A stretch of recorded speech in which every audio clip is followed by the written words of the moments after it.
체르노빌 원전에서 나온 가장 위험한 물질은 세슘도 플루토늄도 아닌 거짓말이다.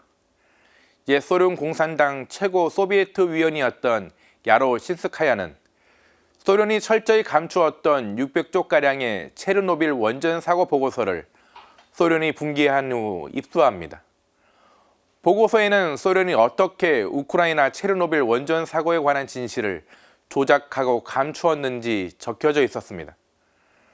보고서를 입수한 야로 신스카야는 체르노빌 감춰진 진실이라는 책으로 체르노빌의 진실을 폭로합니다.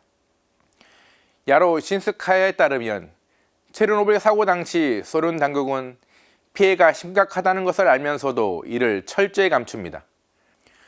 기준치를 조작하여 방사능 픽복자 수를 줄이거나 방사능 픽복에 의한 사망 위에도 마치 자연스러운 것처럼 조작하는 시기였습니다. 그렇게 국가의 거짓으로 체르노빌 원전 폭발은 사소한 사고처럼 보였지만 국민들의 피해는 사소하지 않았습니다. 암과 백혈병 같은 질병으로 조기 사망자는 폭증했으며 수많은 기형아가 태어났습니다.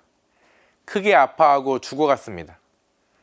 그렇게 원전의 진실을 마주한 야로 신스카야는 국민들이 고통스럽게 죽어간 가장 큰 이유는 방사능 물질이 아닌 국가의 거짓말이라고 지적합니다.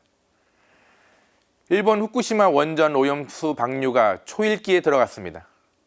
도쿄전력은 원전에서 바다로 향하는 수로터널 공사를 사실상 마쳤으며 그 수로터널에 바닷물 주입을 시작했습니다. 전문가들은 이번 달 국제원자력기구의 최종 조사 이후 일본이 방류를 시작할 것으로 예상합니다.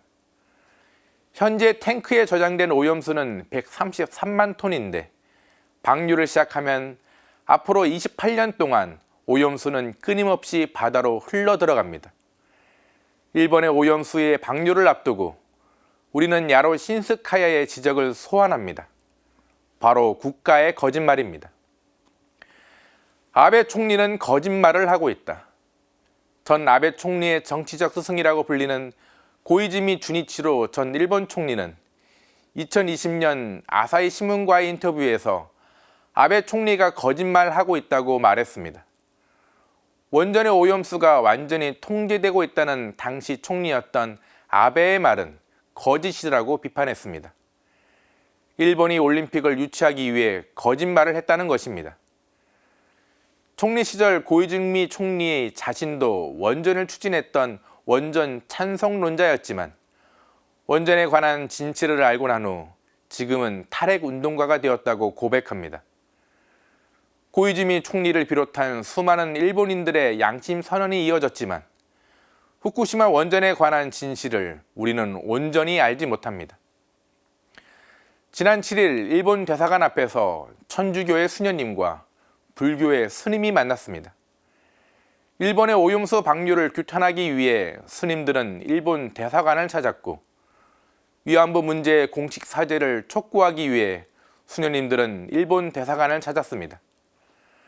그 자리에서 스님과 수녀님들은 함께 기도를 드렸습니다. 국가는 거짓말을 하지 말고 거짓말을 했다면 진실을 밝히고 사과하라며 기도했습니다. 국가의 거짓말을 수녀님들은 위안부 할머니들로부터, 스님들은 후쿠시마와 체르노빌의 희생자들로부터 보았기 때문일 것입니다.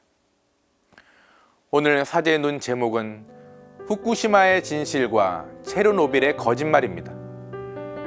아무리 진실을 가리려고 해도 거짓은 결국 드러나고 심판받는다는 것을 기억하며 오늘도 평화를 빕니다.